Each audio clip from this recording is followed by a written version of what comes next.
Good morning. If you were in the early service, as was I, you may feel like you have had a drink from a fire hydrant. It's going to take me a while to sort all that out, but it's such a blessing. When I was in seminary, I had to take a course in apologetics and so on, and I thoroughly enjoy it because apologetics, that's the wrong word. I was going to say reinforces the Word of God. Apologetics builds our confidence and points to Jesus, and that's what our speaker is all about today. Tonight, 6 p.m., he'll be speaking at the Merriam Missionary Church. If you have family or friends up that way, tell them about that ministry. Of course, he'll be speaking again in the late service, the same talk that he gave us in the early service, but different than the one you're going to hear right now. Creation Ministries International, creation.com, our motto, proclaiming the truth and authority of the Bible. Our vision, to see the Lord Jesus Christ honored as Creator and Savior of the world. Our mission, to support the effective proclamation of the gospel by providing credible answers that affirm the reliability of the Bible, in particular, its Genesis history. Dr. Robert Carter received his Bachelor of Science in Applied Biology from the Georgia Institute of Technology in 1992, spent 4 years teaching high school science, and went on to obtain his PhD in coral reef ecology from the University of Miami in 2003.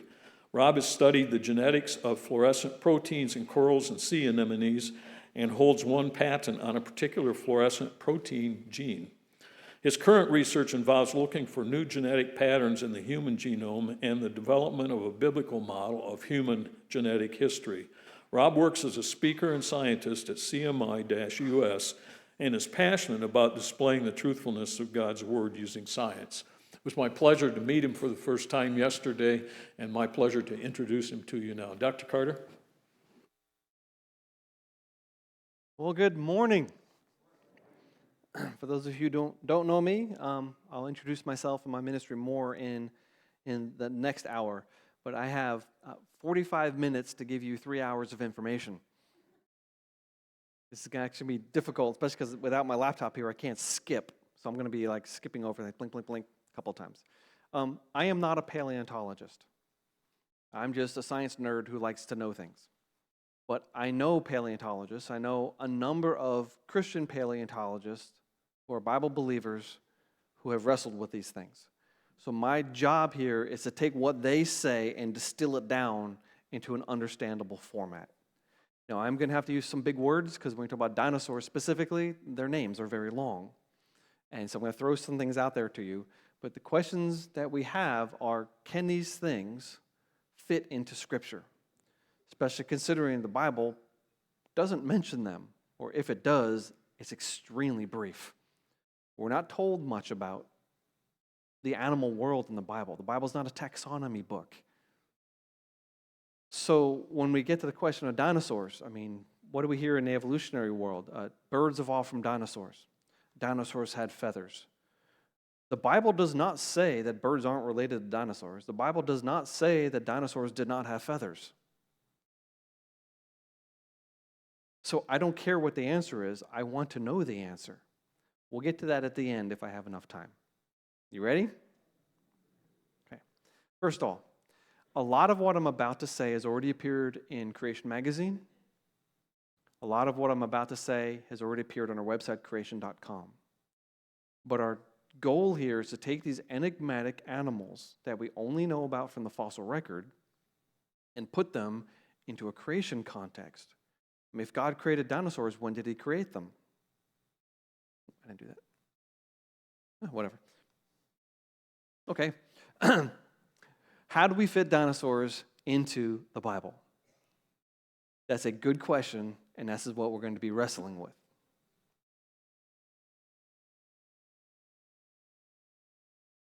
There we go. Worked perfectly earlier, now whatever. So first thing we have to do, though, we have to discuss what a dinosaur is.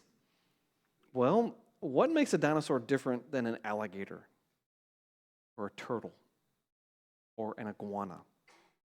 Well, dinosaurs have different holes in their heads, and their legs are different. So all the reptiles alive in the world today, except for snakes, their legs stick out to the side.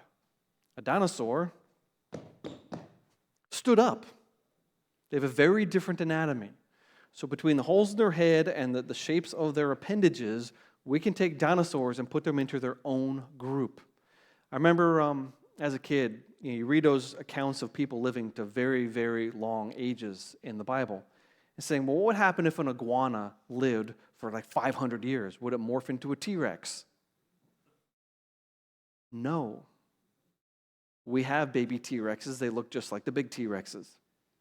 So it's not the age that produces dinosaurs. They're a different group entirely. Now, when we talk about the flying animals like pterosaurs, those aren't dinosaurs. They're their other own unique group of reptiles. When we talk about mosasaurs and plesiosaurs and chronosaurs, things that lived in the water, those aren't dinosaurs either. That's another group of extinct reptiles. There's a whole bunch of extinct reptiles in the world. Dinosaurs are just a subgroup. So we know what they are now, right? Now we can talk about them. First question that comes up is what happened to them? What's the story we hear out in the world? What killed off the dinosaurs? A big meteor. Does anyone know how long ago that was in the evolutionary model? In the evolutionary model, they're going to say 65 million years ago. Now, scripturally, the earth isn't that old, but we have to understand the numbers from the other side so we can have this conversation. 65 million years ago was supposedly the end of the Cretaceous era and before the beginning of the modern time where we see things in a fossil record we can recognize very easily because that's not true. Because even at the earliest parts of the fossil record, there are things there that are still alive today. Corals, horseshoe crabs, crinoids, brachiopods. But the dinosaurs, at least, they disappear at the end of the Cretaceous. And then the Tertiary, and we're now in the Quaternary. That's the big words that we can use. But the funny thing about the meteorite impact theory, first of all, not all the scientists believe it. Some scientists believe that, I'm talking about evolutionary scientists. Some believe dinosaurs were dying off before this happened. Some believe that the dinosaurs persisted afterwards. And some believe that this massive volcanic extrusions in India that went on for a couple of million years at the end of Cretaceous poisoned the atmosphere and killed off the dinosaurs. So the meteorite bombardment theory is not ubiquitous. It's just the most common one we hear. Except none of these are satisfactory. Why? Because they don't explain why the turtles did not go extinct, or why the crocodiles didn't go extinct, and why the butterflies didn't go extinct. All the major groups of butterflies are found buried in dinosaur-era rocks. So what ecological thing could kill off dinosaurs and not butterflies? Beats me. Now, from a flood context, some things survived, some things didn't. And after the flood, some things did not do well on the modern Earth, because the Earth now is radically different than the Earth before. And we can see from the fossil record, different types of things were alive, different amounts of things are alive than today. In fact, if you took all the coal in the world and say, okay, that was trees, and turn it back into trees again, you'd have 10 times more trees than currently exist on the Earth. That means more food. That means more animals. That means a larger biosphere. And so the dinosaurs that were eating plants could eat the plants, and dinosaurs that ate the plants, they could be around too, but without all that food, you can't have large animals. There's no food. But not all dinosaurs are large. But how many dinosaurs were there? Who can name a species of dinosaur? I bet we could put the 10-year-olds in this room against all the adults. Okay, who can name a species of dinosaur? T-Rex. Allosaurus, Triceratops. The Velociraptors. Brontosaurus is a funny one. Because that was in the New York Museum of Natural History for about 100 years before they realized that that head didn't belong to a brontosaur. Whoops. So they erased brontosaur. And then later on, they're studying the leg bones. And wait a minute, these are different enough from the other sauropod dinosaurs that we can give it its own genus, Brontosaurus. They still don't have a head, and there's only one individual. That's an interesting. Okay, do you think between us we can name 20 species of dinosaurs? Probably. How about 100? How about 1,000? How many species of dinosaurs do you think there were? Millions or dozens? Well, the answer is there's about 500 or 600 species of dinosaurs that have been named. About 1/3 of them have been erased because they realize they're just different growth stages of the same dinosaur species.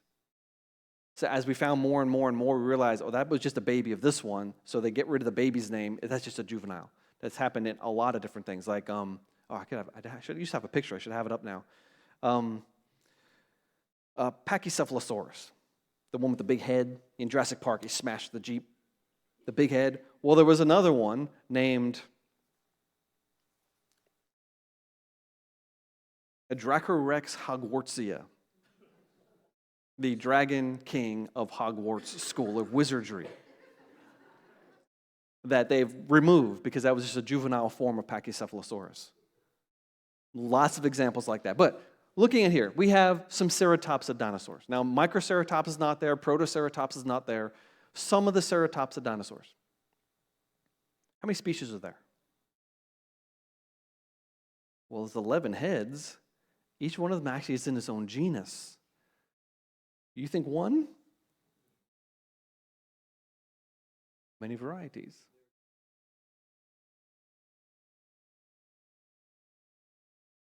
Yes, excellent. That's my very next picture, actually. The Bible doesn't use the word species. It uses the word kind. God created different kinds of animals. He did not tell us how many kinds. He did not tell us the amount of diversity within each kind. He didn't tell us how similar one kind might be to another. He left it us to figure it out later, and it's kind of fun. That's where science comes in. But looking at these guys, they all are similar in some ways, right? They have a frill, they have some horns, they have a beak. In fact, if you found a toe bone from a ceratopsid dinosaur, you'd be like, it's a ceratopsid toe bone. You could tell it different than any other type of dinosaur. You would know it's a toe bone from a ceratopsid. You might not know what species it belongs to, but they're all similar enough that when you find the bones, you can lump them into this group. But how many species are there? I don't know, because I don't have them in a zoo. I can't crossbreed them. They're all dead.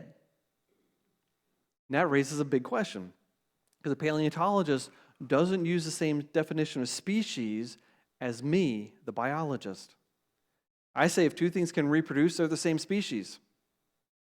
So dogs, coyotes, wolves, red wolves, gray wolves, African jackals, they can all interbreed. Now they don't because they smell different, they live in different places, whatever, but they can interbreed. There's a large wolf coyote-like population in a small area of Canada that's causing lots of problems because it's a hybrid between wolves, dogs, and coyotes. So it's as sneaky as a coyote, as mean as a wolf, and as friendly to people as a dog, and is going into neighborhoods. Bad. But they can all hybridize. I can't hybridize these guys, so I ask a question here. How many species are there? That's the world's largest dog standing next to the world's smallest dog. Look at how much shape, even behavior differences there are within one known species. Now, if paleontologists found bones of these animals in the fossil record, what do you think they would say? They wouldn't put them into the same species. They wouldn't even put them in the same genus. Oh, they're both carnivores. Put them in the same family. But wait a second. Let's say it this way. Charles Darwin taught us that species change very slowly over millions of years. So when paleontologists find bones, if they're a little bit different, they'll give them completely new species names. I say nonsense. When we look at modern things and reflect that back on the fossil record, suddenly the entire fossil record collapses down. There's actually only about 50 basic types of dinosaur or kind. We have the ceratopsids, we have the duck-billed hadrosaurs, the tank-like ankylosaurs, you have the stegosaurs, the plates on their back, the long sauropods. And the challenge for us this morning, the theropods. What's a theropod? This is a theropod. It's the meat-eating dinosaurs with the big jaws and the little front legs. Now, some of them have longer legs, but most of them have small legs. And it's a mystery for the evolutionary community. No one can explain why T-Rex has these puny little arms. Literally, no one knows, but they do, or did. But looking at the theropods, look at T-Rex, with 6-inch long teeth. How would he have originally been described? As an herbivore, a carnivore, a scavenger, or omnivore? Who says B, the carnivore, that fierce predator stalking the Mesozoic plains? Who says A, herbivore? Who's not going to answer my question? Wait a minute. That's a trick question. Consider the Gospels. When people went up to Jesus to ask a trick question, what did he usually do? He asked the question in return. And so when I see a question like that, how would he have originally been described? According to whom? The evolutionary paleontologists that found him in the 1800s? Or this Bible? Oh, I think I'm going to get very different answers, right? Consider Scripture claims that all animals are created to eat plants. Genesis chapter 1, God's talking to Adam, says, I have given you every herb that yields seeds on the face of all the earth, and every tree whose fruit yields seed to you shall be for food. Also to every beast of the earth, to every bird of the air, to everything that creeps on the earth in which there is life, I have given every green herb for food, and it was so. Okay, Christian, did God or did God not create all animals to eat plants? Uh-oh. Do some animals eat meat today? Do some animals look like they can only eat meat? I mean, cats are lacking a specific amino acid gene. If they don't eat meat, they have a really hard time growing. Now, some cats, like lions, we know, can eat vegetable material their whole lives. Fine. But it's hard, the delicate balance for the metabolism of a cat. So if God created all animals to eat plants, why do some now eat meat? Why do we find crunched up bones in dinosaur stomachs? Well, something called the curse. After Adam rebelled against God, God said to him, cursed is the ground because of you, and pain you shall eat of it all the days of your life. The curse has affected everything. And you know what? When an animal is struggling and it's hungry, it's going to eat anything it can find. The dominant tree here in the eastern United States was the chestnut until the 1920s, when a blight that came from Asia wiped 99.999% of all the chestnuts out. There's like one little patch up in the mountains that survived. They're trying to breed it to get chestnuts back. This area was dominated by chestnuts, and they're gone. And when they died, there were reports of chipmunks running out onto the road and eating dead animals. Little chipmunks with little teeth. Yeah, those little sharp little teeth. Why? Because when an animal's hungry, it's going to eat anything. Consider this, though. We have to be very careful with science, because science will change. And science will rip the rug right out from underneath you when you're not looking. And the carnivorous dinosaurs, the ones with the pointy teeth and the eyes that are on the front of their head like a predator, not the sides of their head like a sheep. The front, predators, meat eaters. Well, paleontology has gotten a lot more sophisticated. Back in the day, they'd go back, they find a bone, they chisel it out, and they bring up the bones, they set it in the lab, in a museum, and charge people an entrance fee, go see these awesome dinosaurs. Well, they don't quite do that anymore. When they find a dinosaur, they go, whoa, back up. And they look at the rock. And very often, you can see an outline of the animal's body in the rock. Because it was buried whole, and it rotted after it was buried, and the rotting stained the rocks. Weird. Very often you say, wait, there's his heart. That's the liver. There's the stomach. And when they started looking at the stomach contents of dinosaurs, they realized that even the theropods, the supposed meat eaters, most of their stomachs are packed with plants. Oh. They also realized that a lot of their stomachs contain grasses. That's strange, because I was taught, even up through graduate school, grasses did not evolve until 35 million years ago. You know, grasses, the wheat that we grow, the corn, the stuff in your yard, bamboo, those are grasses. And they didn't evolve until, if there's the end of the Cretaceous, 65 million years ago, grasses didn't appear to here. Grasses are very young, except we find grasses, all the different types of grasses, in the stomachs of dinosaurs. They're not anywhere else in the fossil record except dinosaur stomachs and then at the end of the fossil record. The fossil record is fickle. Some things are buried and preserved, and some things aren't. And if it wasn't for the stomach content analysis of dinosaurs, we wouldn't even know grasses were there. But that means that as we're studying dinosaurs, if most of the theropods have stomachs packed with plants, most of them were plant eaters. Oh, but some weren't. How do we explain that? Let's look at bears for a second. What do black bears eat when they can't get into a garbage can? What does a black bear eat out in the woods? 99% of his diet is plant. What does a polar bear eat? 99% of a polar bear's diet is meat. Seals, fish, occasionally a person. But polar bears have the same claws as a black bear. They have the same teeth as a black bear. A black bear can take a blueberry branch, put it in his mouth, and go, pull off the blueberries, and leave the leaves on the stem. Those teeth are genius. Those claws in a black bear, he can dig up roots. But you know what? Those claws can also hold down a seal. And those teeth and those strong jaws can rip open seal flesh. And seals are tough little things. The white fur color of the polar bear, I believe, is an adaptation. A mutation occurred in the early polar bear lineage. In fact, it looks like they came from Irish bears genetically. Strange. But that white coat color is a tremendous survival advantage because with a white fur, you can walk right up to something in a snowy background. That would be the worst adaptation for hunting in a forest. But brown and black bears in a forest, have you ever seen a bear in a forest? You're tracking the bear. What happens when it stops moving?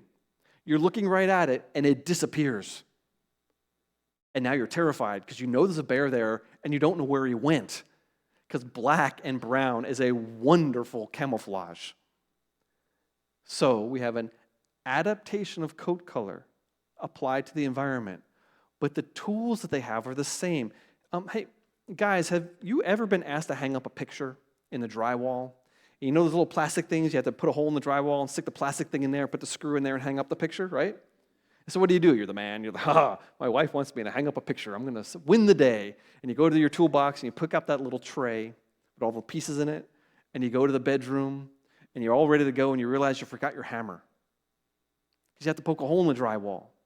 So has anyone ever taken the screwdriver and turned it around and popped a little hole in the wall with that little screw? And then stuck the plastic thing in there. Have you ever done that? You just use a screwdriver as a hammer. That's a thing called exaptation.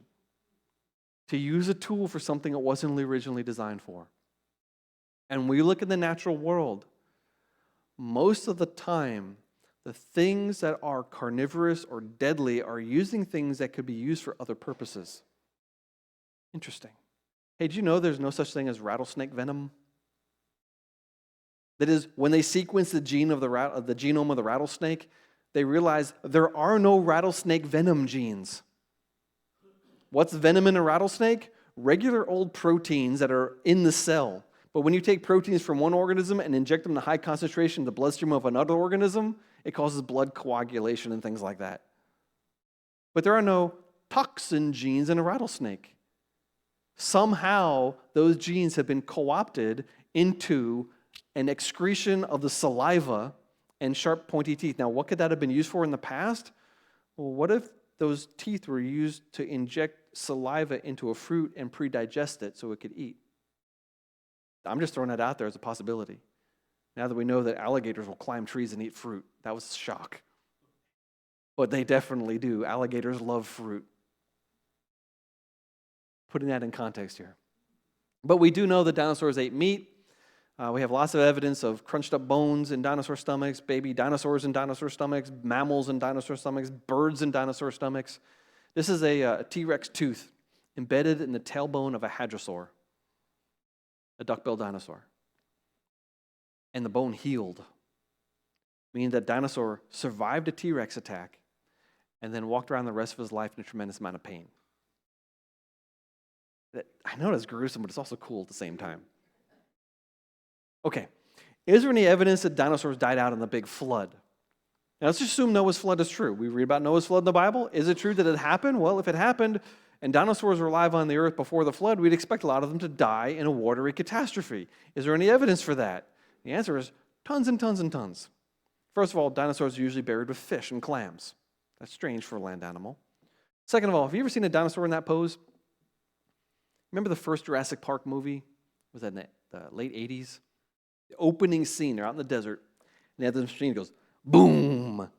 And it does echo thing in the ground, and they run over to the computer monitor, and it was so fast. You could see it drawing, went, shoop, shoop, shoop, shoop. Man, technology in the 80s was amazing. And it drew a picture of the velociraptor, like this. Like that. When we find dinosaurs that are dead, almost always their head is arched back, their tail is arched up. The paleontologist calls it the dead dinosaur posture. And for a long time, it was a mystery because when a cow or a squirrel or a lion dies, they don't do that. Why are most of the dinosaurs in that pose? Well, it turns out that dinosaurs and a lot of other long-necked animals, they have a thing called the ligamentum elasticum. The elastic ligament. It's a rubber bandy-like thing that runs from the base of the skull, down the spine, and down the tail. So a dinosaur didn't need muscles to hold his head up. He had a rubber band. Boing, boing, boing. That's a great design feature. But when the animal's drowning, specifically in cold water, the contortions of the drowning thing causes the animal to arch backwards. That rubber band is pulling backwards. Under the force of gravity, fine, but when you put it in water, it's still pulling. And so it tends to arch backwards. So even the evolutionary paleontologists now say the dead dinosaur posture is evidence of drowning. Why are all these land animals drowned? Now, are dinosaurs in the Bible? Well, the word is not. The word wasn't coined until the middle 1800s, and the Bible had already been translated 5 or 6 times into English before that. Modern translators, they would not dare put that word in there. They've even erased the word dragon. Hebrew had a word for dragon. It's called tanin.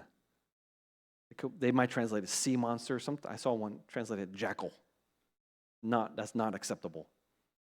But Bible translators are wrestling with that word because the Hebrews believed in dragons. Yeah, well, so do most people across the world. There are stories of giant lizards in all world cultures, which is weird.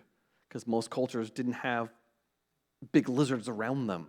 If you're, let's say, in Europe, and you're going to talk about this horrible, scary beast, you're going to invent in your mind a 50-foot tall wolf, not a 50-foot tall lizard, because there aren't any in Northern Europe. Anyway, but there are a couple of passages in Scripture, one of them specifically, in Job chapter 40. This is very weird. This is God chastising Job on all the things that Job didn't know. And he's doing all these science questions. You know, the heavenly storehouse is laden with snow. Remember that song we sang 10 years ago?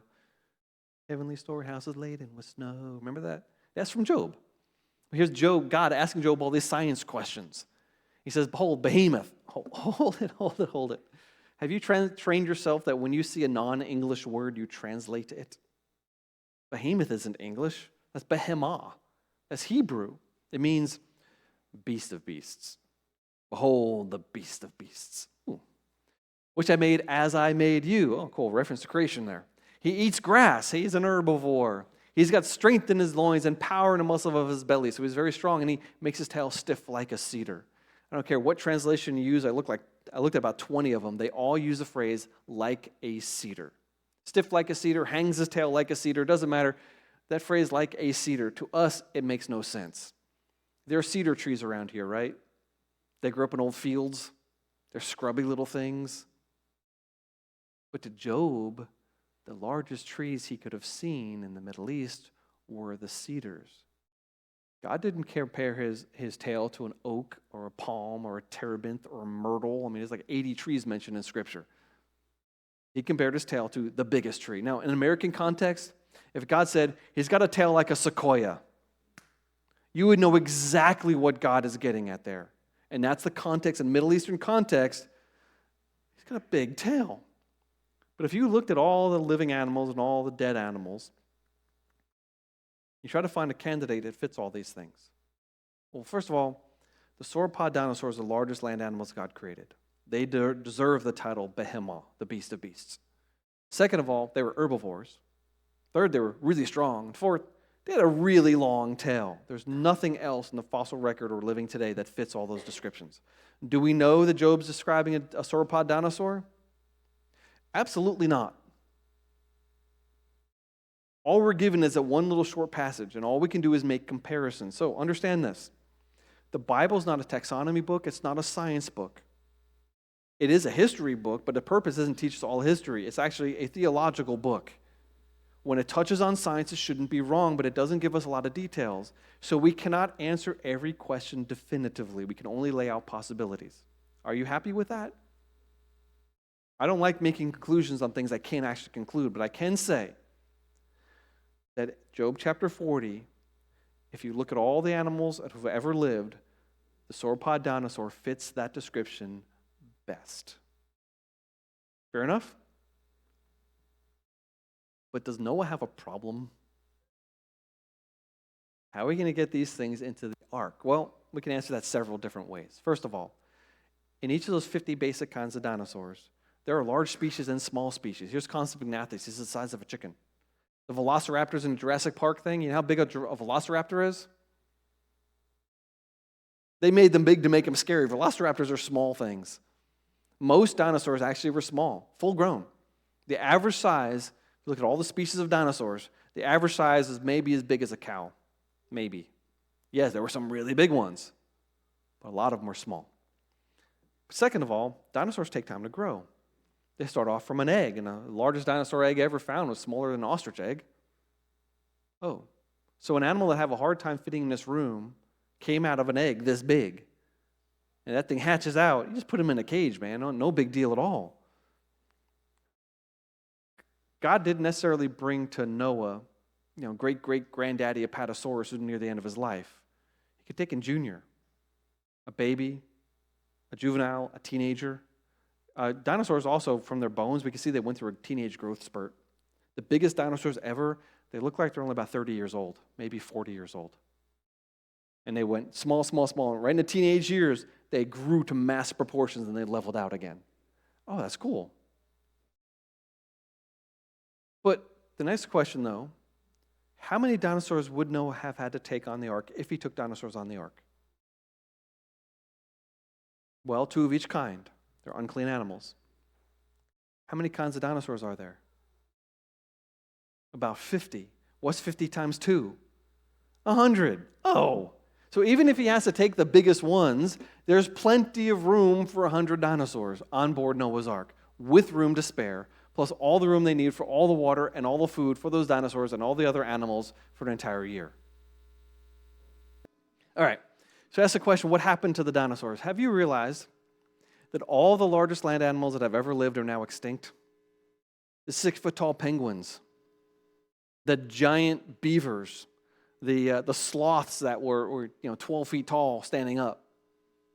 All the largest things ever are gone. Why? Because ecologically, large animals always struggle. A big animal needs a lot of food. You need a lot of food, you can't survive a drought very easily. A big animal also delays reproduction. So imagine that there's these condors that come off the ark. Now, the California condor today, the wingspan is less than one wing of the ancient Andean condor. Those birds are really big. But let's say that those condors, they come off of the ark and they're starting to reproduce. And as they're reproducing, there's some genetic differences in how long they take to mature. Maybe some of the birds, they mature at 1 year old, fully grown, but irregular condor size. And these guys take 10 years before they get to reproductive maturity. By the time that bird lays one egg, the other ones are great-great-great-great-great-great-great-grandparents, and there's 1 million of them. So who wins the genetic lottery? The small ones. So ecologically, all species should be driving towards smaller species. Now, maybe there's some reason the dinosaurs couldn't get small. Maybe they had to go to a certain size before they could reproduce. They didn't have genetic capacity to reproduce early. That means they're more likely to die off. Now, I don't know what the answer is. I'm just throwing out possibilities, but all the possibilities I'm perfectly comfortable with. And yet, if they were on the ark, then we should see evidence of them alive today? Not necessarily, because things do go extinct, but should there be a historical record of them? Yeah, there should be. So the fact that, ancient cultures around the world have stories of big dinosaurs, or big lizards anyway, yeah, that's a good indication, but there's also a couple of really good archaeological things.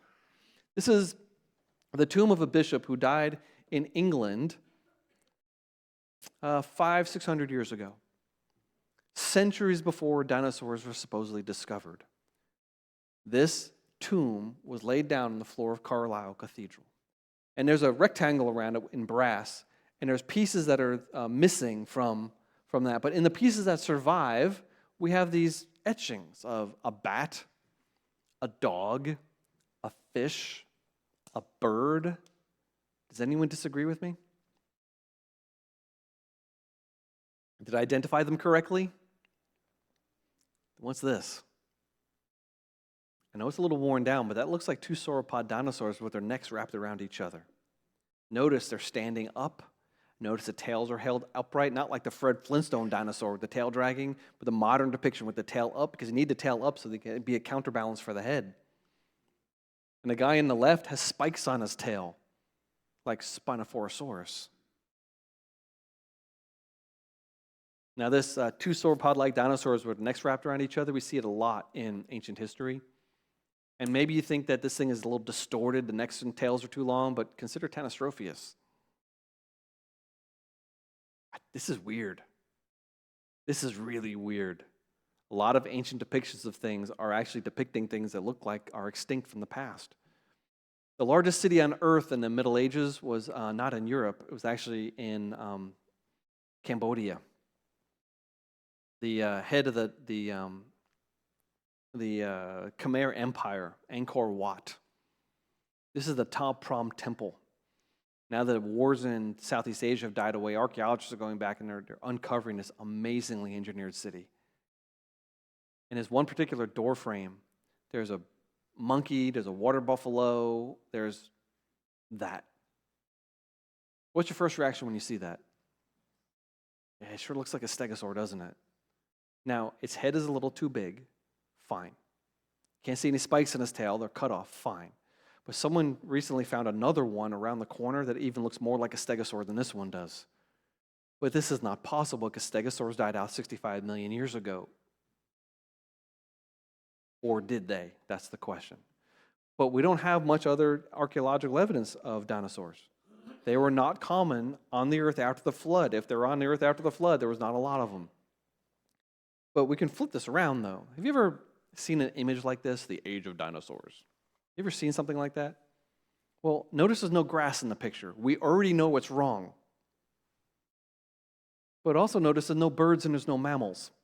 That's funny because we have found as many species of mammals buried with dinosaurs as we have species of dinosaurs. Even mammals you would recognize, like things that look like flying squirrels, platypuses, badger-like creatures, and that guy has a baby Psittacosaurus in his stomach. Beaver-like creatures, hedgehog-like creatures. And I say like, it's a hedgehog. Hedgehogs have unique hairs. There's no other animal on earth that has a hair like a hedgehog. That is the size and shape of a hedgehog, and his hairs are preserved in the rock. It has hedgehog hairs. So next time you see a Jurassic Park movie, there better be hedgehogs and platypuses, or I'm not going to believe it. Just saying. Have you ever seen the movie Hidden Figures? Kevin Costner? NASA, the African-American ladies doing all the calculations to get men to the moon. What a cool movie. Well, that facility in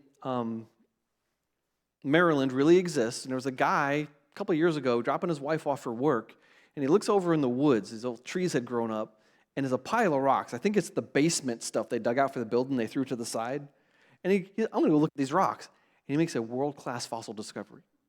It's a rock about this big, and in that rock, there are sauropod footprints, pterosaur footprints, nodosaur, which is another type of dinosaur footprints. There is an osteoderm, or a bone from the skin of a dinosaur. There's a coprolite, which is a fossilized piece of dinosaur dung, which is weird. How do you petrify that stuff? I don't know, but it got lots of petrified of that stuff. And mammal footprints. Fossils aren't just bones. This is a fossil of the behavior of a community of animals. And mammals are living right there alongside dinosaurs. Okay, I got 4 minutes. I can't do it in 4 minutes, but let's talk about birds. First of all, ancient birds are weird. A lot of ancient birds have teeth, not like dinosaur teeth. They're peg-like teeth. They're different than dinosaur teeth, but a lot of them had teeth. A lot of them had claws in their wings. You realize that the wing of a bird is his hand, right? Well, at the tips of the hand, there can be claws. Well, there's a modern bird called the Hoatzin in South America. They have claws on their wings. They're fully functional wing claws, just the fingertips. But strangely, the Hoatzin has a flat breastbone. You've eaten chicken and turkey, right? What do you have to get out the white meat, you have to dig it out. There's this keel on the sternum. That keel is important. It actually makes a triangle. It makes another attachment point for the muscles, makes their chest muscles stronger, which helps the bird fly. Dinosaurs had a flat breastbone. A lot of ancient birds had flat breastbone, and the Hoatzin has a flat breastbone. That animal has two very distinguishing characteristic features of ancient dinosaur-like birds. It's still alive today. It's a bird. It flies just fine, and genetically is different than all the other birds in the world. I think it's a hangover. Something survived. That there are multiple different types of birds. And this is one of the types, and there's only one of them still alive. Oh, we got birds in the fossil record. And feathers in the fossil record. Look at Anchiornis huxley. They split a rock in half. That's the left and right of the same fossil. Can you see the feathers? Can you see the tail? No, wait a minute. There's no tail there. A bird tail is just feathers. Look at the rear end of a chicken. Next time you eat chicken, you'll be like, Carter told me this. You're going to be dissecting this thing. You look at the rear end. There's only a couple of little bones on the end. It's called a pygostyle. If a bird has a tail, it's feathers sticking off of that little thing. Dinosaurs have long, bony tails. Birds have a stiff little couple of vertebrae that's feathered. That has a pygostyle. It has feathers. It has wings. Yes, it has teeth. Oh, the other different thing about birds, a bird can move its upper jaw. You can't. But a bird can do this. Their palate is movable. Movable palates exist in ancient birds buried with dinosaurs. Dinosaurs could not move their upper jaw. There's a lot of differences between birds and dinosaurs, and yet they are similar. They are similar, just like we are similar to chimpanzees. I don't believe we evolved from monkeys. But if you want to classify humans, we are mammals. We're not reptiles. We're not just mammals. We're primates. We're not just any old primates. We lump in with gorillas, chimpanzees, and orangutans. Those are the most similar species to us. Okay. When you do that to birds, they classify with dinosaurs. I'm fine with that. This is why the evolutionist says that birds evolved from dinosaurs. If they want to classify birds as dinosaurs, okay, fine, whatever, I don't care. But it means we don't have a definition of reptile anymore.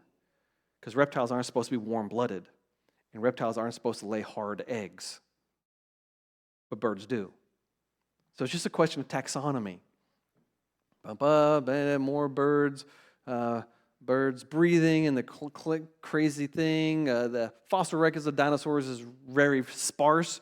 We have 50 basic kinds of dinosaurs with no transitional links between them. Mammals and birds are found throughout the entire fossil record of dinosaurs. We have even giant mammals way early in the fossil record. Do dinosaurs have feathers? Well, that's the evidence of feathers, just a couple of bumps, a little bit of fuzzy things. There's no feathers at all on a T-Rex, at all. No evidence of feathers. But, okay, the end of my talk, ready? There are three things we can use to know that dinosaurs are not millions of years old. One, the fact that we find non-petrified material in some dinosaur bones. And when we look at it, it's in good condition. That's shocking. Those things are buried 4,500 years ago. I would not expect to find anything left in them. but we do find some, they still stink. Oh, they still smell after millions of years? No. After thousands of years, yes. Second, we find, blood vessels, tissue, stretchable tissue in dinosaur fossils. Third, we find carbon-14 in dinosaur fossils. Carbon-14, by definition, cannot last millions of years. It's carbon-14 in dinosaur fossils, they're not millions of years old. And we find evidence of DNA, that's staining for DNA. So between the carbon-14, the soft tissue, and the DNA staining in dinosaurs, we can scientifically conclude they're not millions of years old. Therefore, the whole evolutionary story of dinosaurs falls apart. Therefore, I don't care if birds are more similar to dinosaurs. They didn't evolve from dinosaurs. God created them similar to dinosaurs, fine. But the evolutionary story isn't there. Are you okay with that? Yeah, oh, there's so much more. Oh, the curse. That's all the stuff I'm going to do again. By the way, don't forget Creation Magazine. Take a look at our brand new book, Titans of the Earth, Sea, and Air. This is a monumental work. It's a fat book. It's a treasure trove of information about dinosaurs. It's out there on the tables. We have kids' books also, like Exploring Geology with Mr. Hibb. There's a book called Exploring Dinosaurs with Mr. Hibb.